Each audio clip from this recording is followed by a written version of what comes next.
Marcos 11. Voy a leer Marcos 11. Mientras la estoy buscando aquí en la Biblia, quiero contarles que escuchando ayer la predicación de Marcos 11, el pastor mencionó que Betfagé significa la casa del higo verde, dice la definición, o lo que encontré ahí en internet. Dicho de otra forma, de alguna manera, es un higo que todavía no es comestible, que no ha llegado su tiempo, que no ha llegado su madurez. Y también el pastor mencionó algo que es que no recuerdo exactamente cómo lo dijo, pero él dijo que o había muchos leprosos ahí alrededor de Betfagé, o ese era un pueblo que tenía muchos habitantes con lepra. Y cuando el pastor mencionó ese par de conceptos, me empezó a caer a mi mente un montón de conexiones, o varias conexiones, no un montón, un par de conexiones más que amplían ya lo que la misión nos ha enseñado sobre este pollino atado. Porque esta porción de la palabra de Marcos 11 del pollino atado es un clásico en la misión. Cuando digo clásico, lo que quiero es que es una revelación que pasó por mi corazón como conocimiento y luego me fue revelado. Pero resulta ser que Marcos 11 después sigue con, después del pollino atado, sigue con la maldición que le hace Jesús a la higuera. Luego sigue con la sorpresa que se llevan los discípulos de ver que efectivamente la higuera se secó.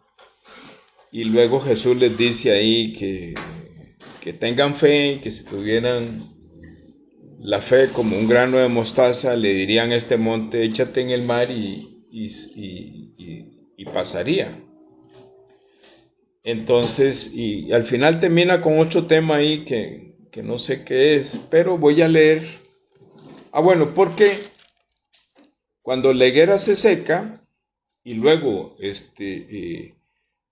como el Señor Jesús le dice a los discípulos y nos dice a nosotros ahora acerca del poder de la oración, ¿verdad? Entonces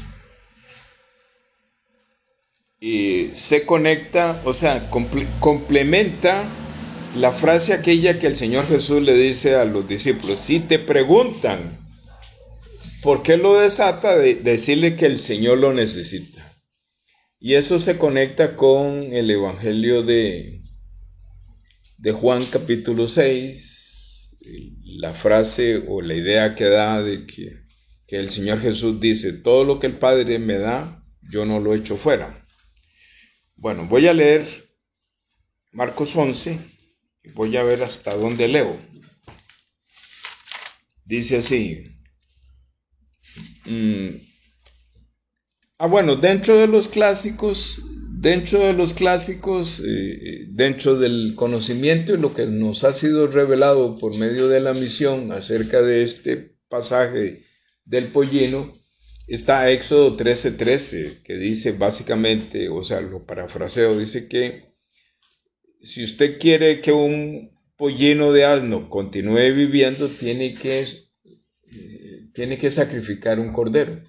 Y dice, asimismo, dice que todo primogénito humano se redimirá con la muerte de un cordero. Entonces, claro, Marcos 11 se termina de cerrar lindísimo, lindísimo. Entonces dice así Marcos 11. Cuando llegaron cerca de Jerusalén a Betfagé, y a Betania, al monte de las olivas, él envía 2 de sus discípulos y les dice: id a la aldea que está delante de vosotros, y tan pronto que entréis en ella, hallaréis un pollino atado sobre el cual ningún hombre se ha sentado.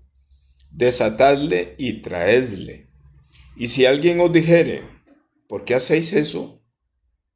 Decid que el Señor lo ha menester, e inmediatamente lo enviará acá.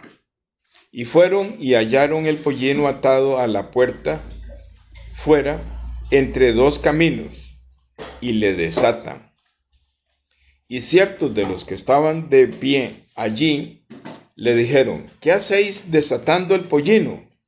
Ellos entonces le dijeron como Jesús había mandado, y los dejaron. Y trajeron el pollino a Jesús y echaron sobre él sus vestidos, y él se sentó sobre él. Y muchos tendían sus vestidos en el camino, y otros cortaban ramas de los árboles y las tendían en el camino. Y los que iban delante y los que seguían detrás daban voces diciendo, un momento aquí. Hosana, bendito el que viene en el nombre del Señor. Bendito sea el reino de nuestro padre David, que viene en el nombre del Señor. Hosana en las alturas. Y entró Jesús en Jerusalén y en el templo, y habiendo mirado alrededor todas las cosas, y siendo ya tarde, se salió a Betania con los 12. Y el día siguiente, cuando salieron de Betania, tuvo hambre. Y viendo de lejos una higuera que tenía hojas, vino a ver si quizá hallaría en ella algo, y cuando vino a ella, nada halló sino hojas, porque aún no era tiempo de higos. Y Jesús respondiendo, dijo a la higuera: nunca más nadie coma de ti fruto por siempre. Y lo oyeron sus discípulos. Vienen pues a Jerusalén, y entrando Jesús en el templo, comenzó a echar fuera a los que vendían y compraban en el templo, y trastornó las mesas de los cambiadores de dinero y las sillas de los que vendían palomas, y no consentía que nadie llevase cualquier vaso por el templo. Y enseñaba diciéndoles: ¿no está escrito que mi casa de oración será llamada de todas las naciones? Mas vosotros la habéis hecho cueva de ladrones. Y oyéronlo los escribas y los príncipes de los sacerdotes, y procuraban cómo le destruirían, porque le tenían miedo, por cuanto toda la multitud estaba atónita por su doctrina. Mas cuando fue tarde, él salió de la ciudad, y pasando por la mañana, vieron que la higuera se había secado desde las raíces. Entonces Pedro, acordándose, le dice: Maestro, he aquí la higuera que maldijiste se ha secado. Y respondiendo Jesús les dice: tened fe en Dios, porque de cierto os digo que cualquiera que dijere a este monte: quítate y échate en el mar, y no dudare en su corazón, mas creyere que será hecho lo que dice, lo que dijere le será hecho. Por tanto os digo que todo lo que orando pidiereis, creed que lo recibiréis y lo tendréis. Y cuando estuviereis de pie orando, perdonad si tenéis algo contra alguno, para que vuestro Padre que está en el cielo os perdone a vosotros vuestras ofensas.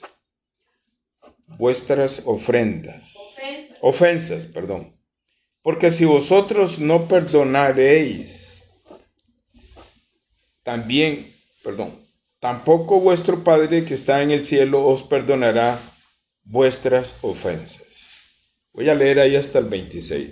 Es que hay tantos conceptos para repetir, pero voy a centrarme en lo que el Señor me permitió ver el día de ayer, porque lo que quiero es que quede que quede grabado, para que no se me pierda en mi corazón y además para poderlo compartir.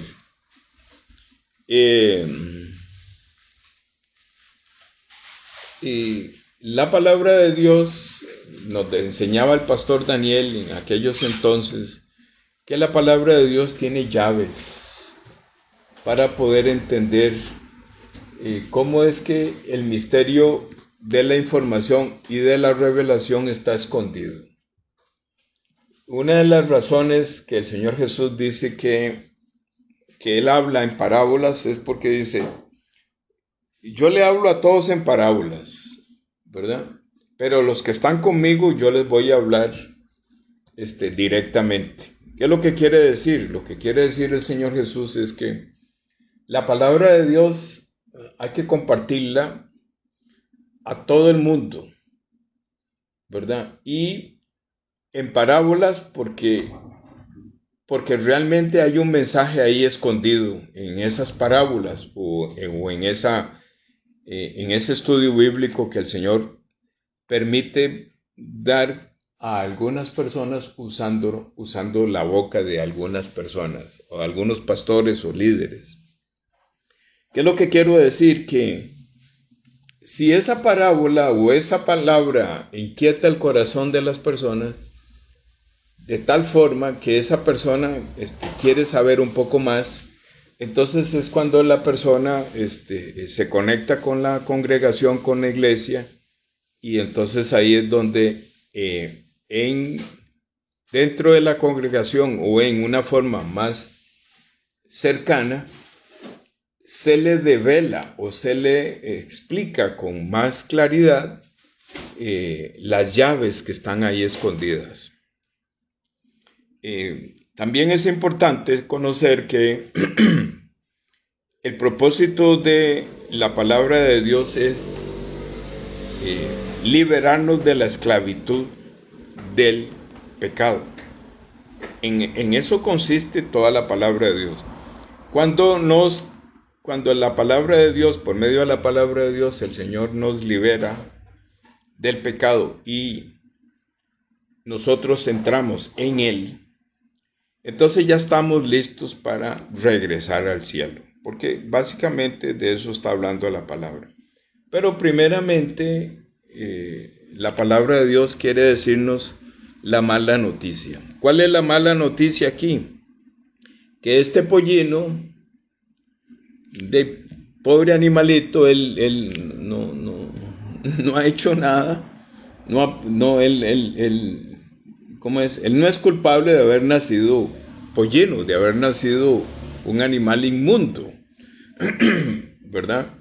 Porque un asno es un animal inmundo porque aunque tiene pezuña hendida, creo, no estoy seguro, perdón, no rumea y entonces por eso es un animal inmundo. Tiene que ser como un cordero con pezuña hendida o hundida y que pueda rumiar el pasto, ¿verdad? Entonces, este pobre animal ya no tiene la culpa de haber nacido asno, es un asno pequeño, todavía está en crecimiento, pero la ley decía que para que ese pollino terminara de crecer, había que sacrificar un cordero y así el dueño ya lo podía usar.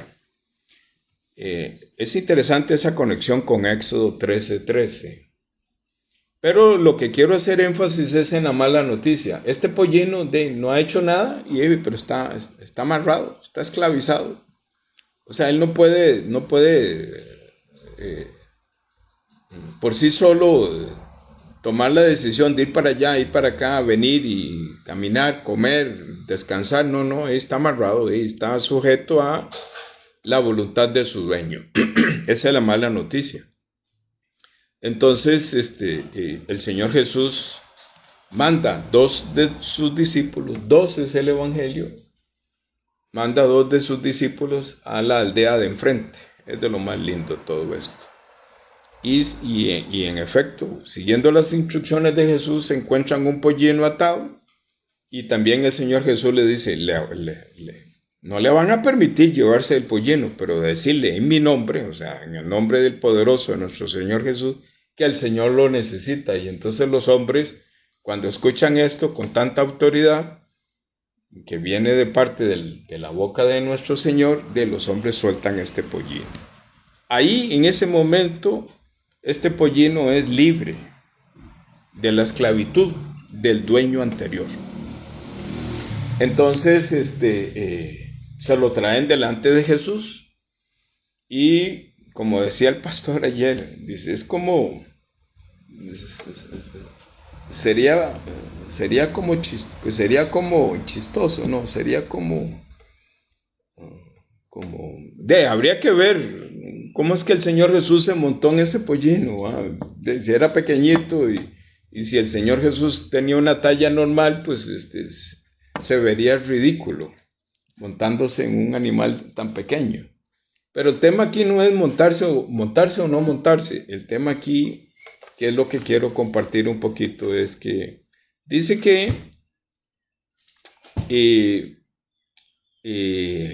todos los que estaban ahí, o muchos de los que estaban ahí, o algunos de ellos cogieron sus vestidos y sus mantos y se lo pusieron al pollino, y Jesús se sentó encima de esos mantos y esos vestidos, y que otros, o la otra gran cantidad, tomaba sus vestidos y sus mantos y los tiraba donde el pollino iba caminando, y otros cortaban ramas y las tiraban donde este pollino iba caminando. Ahí hay llaves que hay que abrir, que es lo que el Señor me permitió. Decía el pastor que en este lugar, como que, es que no recuerdo exactamente cómo fue que dijo, tendría que revisar la predicación. Dice que, así entendí yo, de que esos mantos eran de las personas, o esos vestidos eran porque había muchos leprosos. Y ahí hay otra conexión. Entonces, ponían sus mantos y echaban sus vestidos y cortaban ramas. ¿Qué es lo que está diciendo? Que ellos se quitaban el pecado y lo ponían a disposición de Jesús. Y las ramas es que el Señor Jesús dice en el Evangelio de Juan, creo que el capítulo 15 o 16 por ahí, de que el Señor Jesús es la vid verdadera, y entonces cortaban ramas. ¿Qué quiere decir? Que nosotros somos ramas para ser injertadas en el olivo verdadero, que es el Señor Jesús. Esa llave es impresionante de todo lo que está pasando en esta historia. Entonces, este pollino, ya libre del pecado, es guiado por el Señor Jesús. El Señor Jesús quiere guiar nuestra vida, pero comienza también con cargar el pecado. O sea, lepra es la sombra del pecado. Después, en otro momento, podríamos conversar acerca de la lepra. Y las ramas es que nosotros somos olivo silvestre y tenemos que ser injertados en el olivo, en la vid verdadera, en la vid verdadera. Entonces, ahí, ¿qué significa eso? Que tenemos que ser nutridos por la savia de la vid verdadera y que Jesucristo carga nuestro pecado y Él nos guía hacia el cielo, hacia Jerusalén. Él nos guía hacia regresar al cielo. Y por supuesto que se cumple Éxodo 13:13, porque ese pollino que soy yo, soy liberado con la muerte de un cordero. Entonces, todo está debidamente cerrado y bien identificado. De la misma manera también el Señor Jesús lo vuelve a repetir de esta otra forma. Él vuelve a resumir el perdón del pecado y lo resume de esta manera. Al día siguiente dice, Pedro se sorprende y le dice: Maestro Jesús, la higuera que secaste está seca.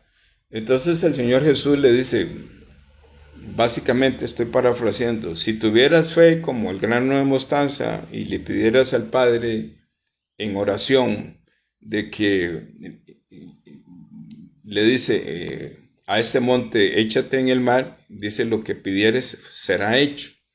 Entonces básicamente lo que quiere decir es lo siguiente, Jesús el día anterior ve una higuera porque tiene hambre y el hambre del Señor Jesús es perdón del pecado.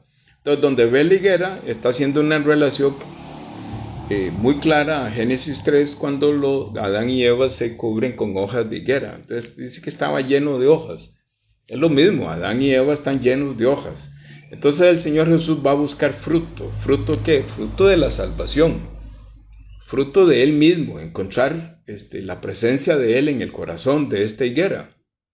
Él personaliza la higuera, le habla como un ser humano.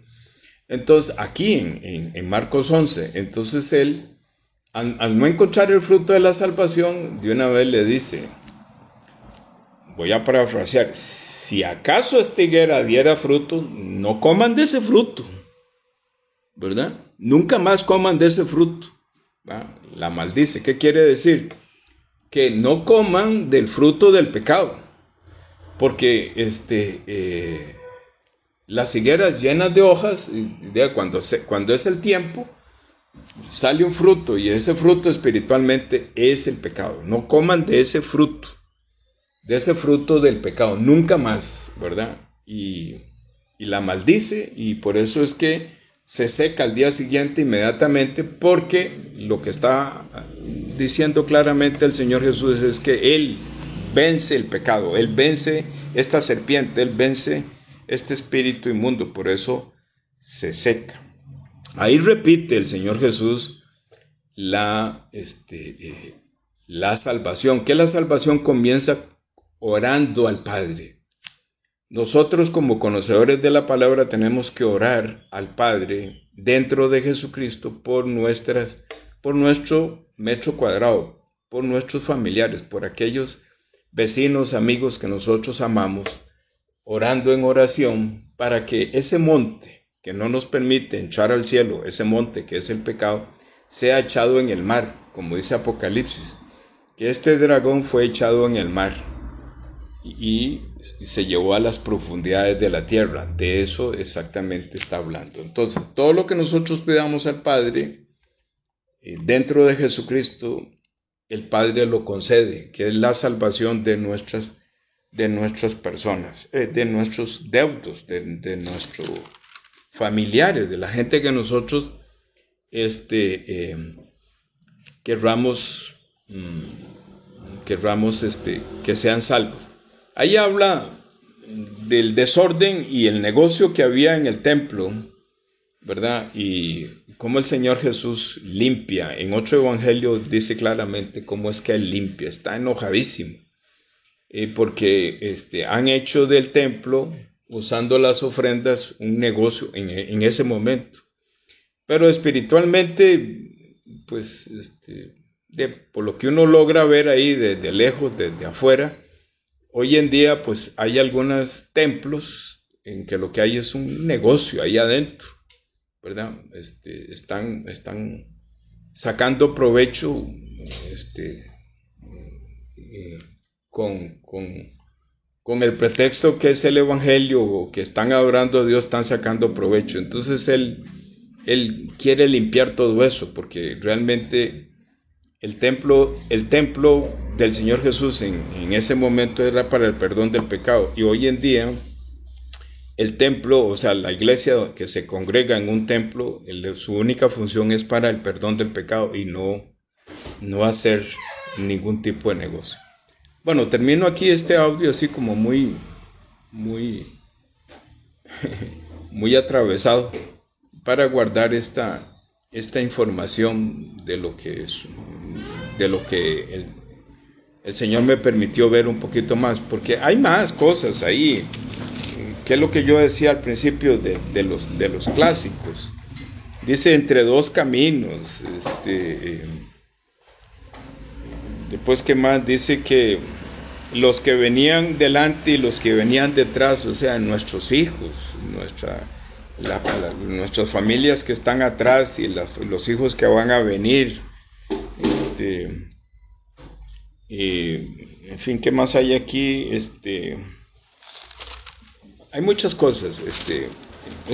Ya le digo, eso es uno de los clásicos de la misión muy lindos, pero que no basta el conocimiento, sino que realmente tiene que ser revelado en el corazón para poder visualizar la gran bendición de ser libres del pecado, que es una atadura, es una cadena, y el dueño es Satanás, y este pollino que soy yo, una palabra tiene que desatarme, una orden tiene que desatarme, pero tiene un precio de la muerte del cordero.